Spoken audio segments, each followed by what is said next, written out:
What's up, ladies and gentlemen, and welcome to this POV review by AutoTopNL. My name is Max, and today you join me on a beautiful sunny morning. It is a bit foggy out, but a lovely cold winter's morning. And today we are checking out this new Porsche Cayenne Turbo GT. And I have to admit, at first glance, I thought, well, okay, this is a bit redundant, you know. This is the Turbo and the Turbo S Cayenne are both so ridiculously fast, and you've got the Urus, which is even faster, even more powerful. So what are they doing with this car? I thought it was a bit of a marketing exercise, and maybe also a way to keep some of the customers that are waiting for an Urus, because the Urus, they can't build enough of them, and maybe, you know, lure them away and make sure that they stay within the group. But actually, a lot has been changed to this car. So when I started to research it, I thought, okay, this is a pretty insane machine. And I'm going to show you all the stuff that you get when you go for this GT. And after that, we'll take it for a drive towards the Autobahn for an Autobahn blast.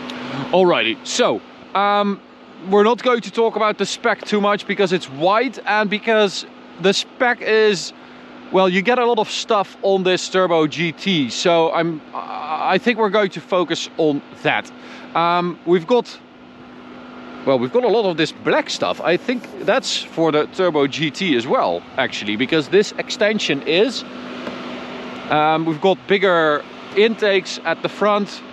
The rest is the same. We've got the dark headlights, which I always really like with Porsches. Now, let's start with some of the really cool stuff. So these golden wheels, you get them on the GT. Neodyme is what Porsche calls it. And behind that you get the Porsche carbon ceramic brakes as standard on the GT. And around this we've got bespoke Pirelli P0 Corsa rubber, 22-inch. Quite a big wheel, but a really beautiful wheel as well. I do really like that. We've got carbon fiber mirrors, carbon fiber roof. This roof is 21 kilos lighter than the regular roof, so a lot of weight saving on top of the car, so that is very important. 315 section tires at the rear. What do we have at the front? 285s at the front. So not too wide at the front. 315 is quite wide at the rear. And then we've got these, let me get on this side because the sun is better here. We've got these little end plates on the spoiler, carbon fiber, which I really hope that they add a lot of stuff, downforce or whatever, stability, because I think it's absolutely hideous. But as long as it does something, I'm okay with it. But you get this on the GT, and you get this little spoiler extension on the GT as well. This adds 40 kilos of downforce, so that is quite a bit. And then we've got a carbon fiber diffuser, as you can see, quite an aggressive one. And then we've got the central mounted exhaust pipes with a titanium interior, as you can see, because it has that blue hue, that blue color. And then if we take a look underneath here, it's way too cold for this. Okay, so I don't know if you guys can see that, but on the bottom of the tailpipe here you can see a Krapovic made in Slovenia. So that is actually a titanium Krapovic exhaust, which saves 18 kilos. So we've got the exhaust and the roof already at 39 kilos, so that is quite a lot. This of course is a coupe. Did I say that already? No, coupe. I do have to say I quite like this Turbo GT. I quite like the look of it, apart from those stupid end plates. I like the way it's so aggressive, so squatted, but a real big downside is that it's locked, apparently. A real big downside of the Cayenne. Can we extend that? Yeah, we should be able to extend the spoiler. Oh, no, back. Back, go away. No.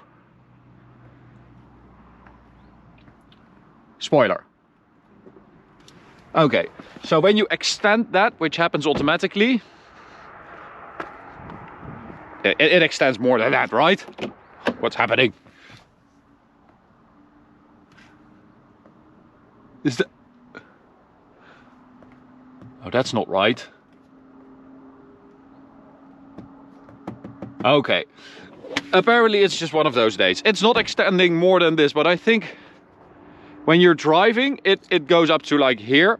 And you have this big plastic void, that black plastic void at the rear, which I really don't like. I think that's a very bad look for this car. Other than that, I quite like the look of it, especially in a different color. What is happening?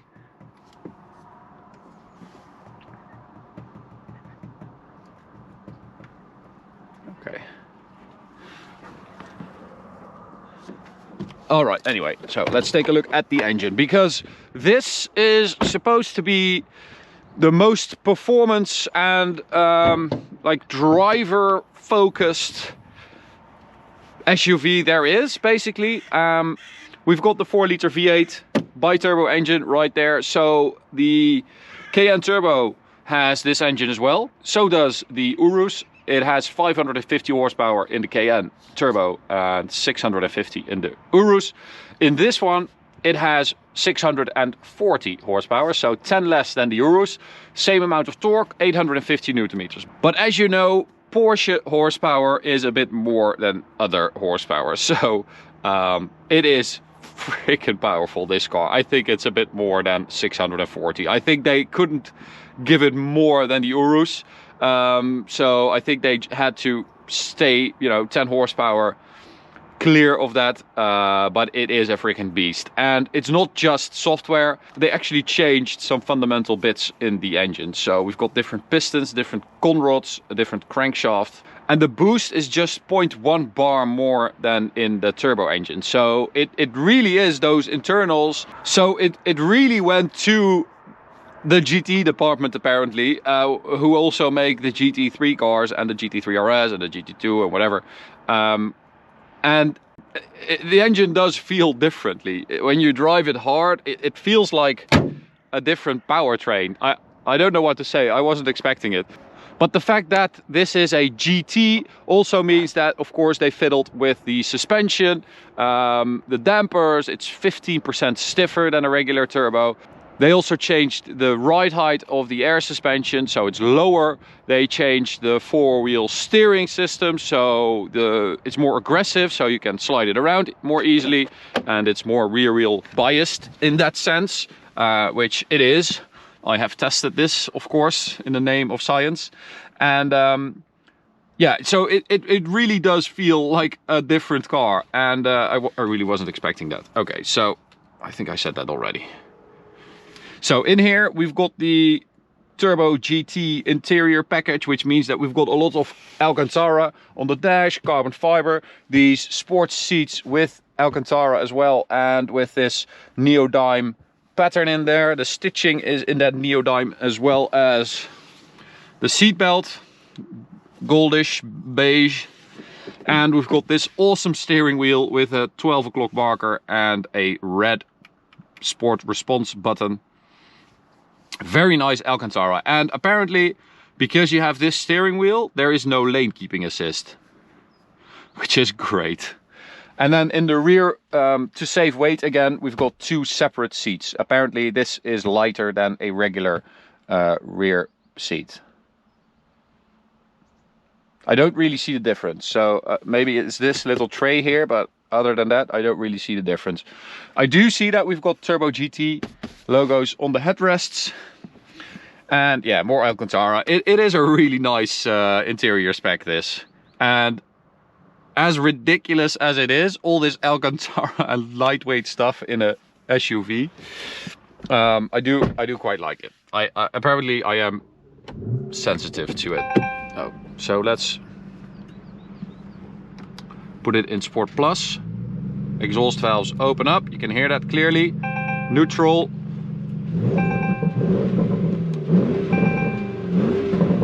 So we do have a soft limiter, 4,000 RPM, but it is quite a nice fruity sound. Alrighty, so let's take it for a little drive. Manual mode, Sport Plus. That is all we need. There we go. You would think that, you know, a power SUV, it is flawed inherently. The concept is flawed, of course, because you've got way too much weight, way too high. That is a nice deep V8 bark. You've got way too much weight, way too high up, but you can try to mask that as well as you can. Now, of course, this car has air suspension, it has all-wheel steering, it's got all-wheel drive, it's got those active engine mounts, 48-volt mild hybrid.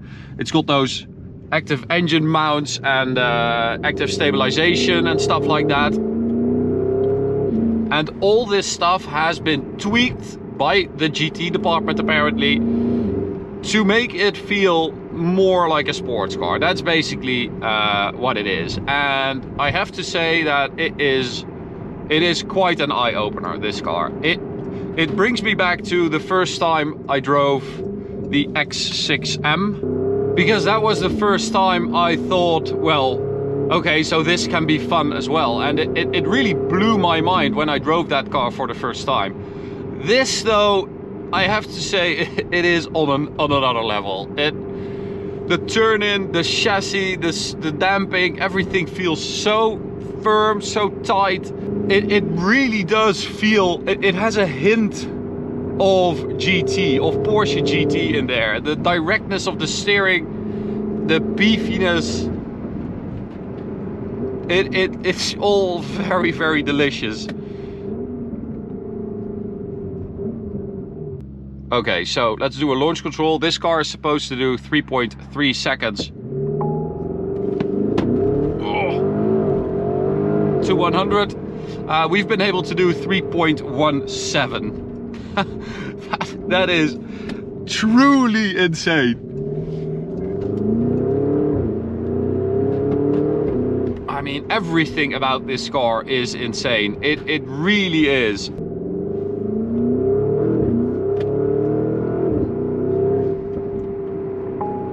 So we've also got negative camber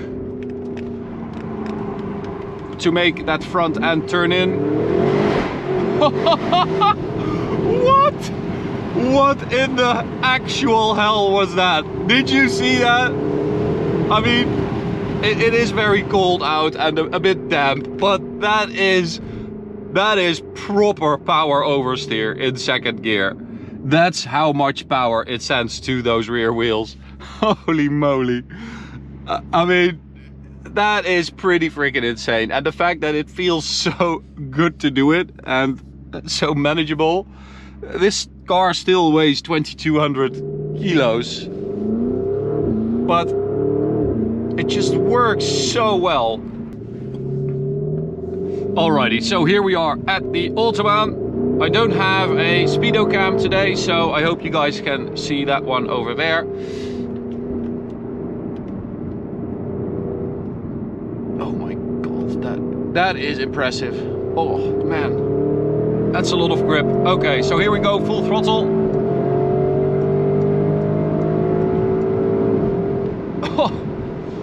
Oh, you can feel that we can actually make the suspension a bit softer. I think one would be better, so Sport instead of Sport Plus. But man, it just takes off. And this is, in my opinion, the amazing thing about this car. They didn't lose sight of the Cayenne as a car, you know. It's still a usable SUV, because when you turn everything down, it is, yes, it is a bit stiffer and a bit more busy. The chassis is a bit more busy on a B road than a regular Cayenne turbo, but it really isn't bad. It still feels like a very comfy air suspension SUV.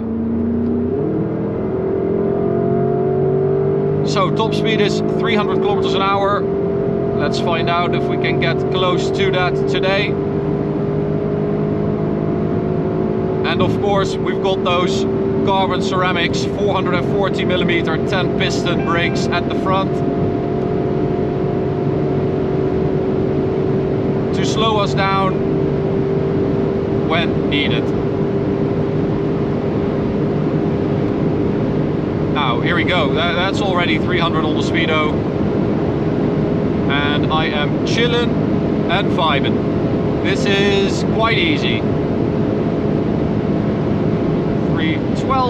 312 kilometers an hour in a Cayenne.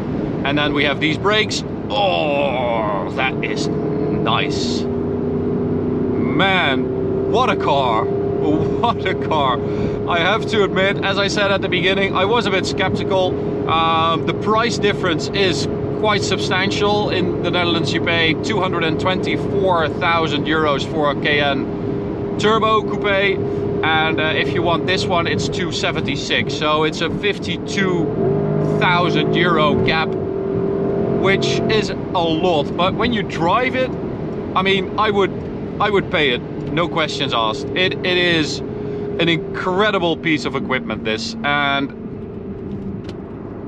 I really like the fact that it feels so different from a regular Cayenne Turbo. Well, got the suspension. Wow, you can really feel that. Got the suspension in Sport instead of Sport Plus, and immediately it feels like a Panamera instead of a GT car. So, of course, we also measured the 100 to 200 kilometers an hour for this car.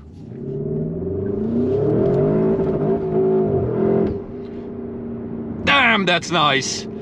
100 to 200 is ridiculous. So, as I said, we felt like the car is a bit more powerful than Porsche claims. Well, it did an 8-second 100 to 200 kilometer an hour run, which is pretty damn insane. That is about the same time as a Ferrari 458 or a Porsche Panamera Turbo S, which is pretty ridiculous for an SUV. But more importantly, how does it compare to the Urus, the Lamborghini Urus?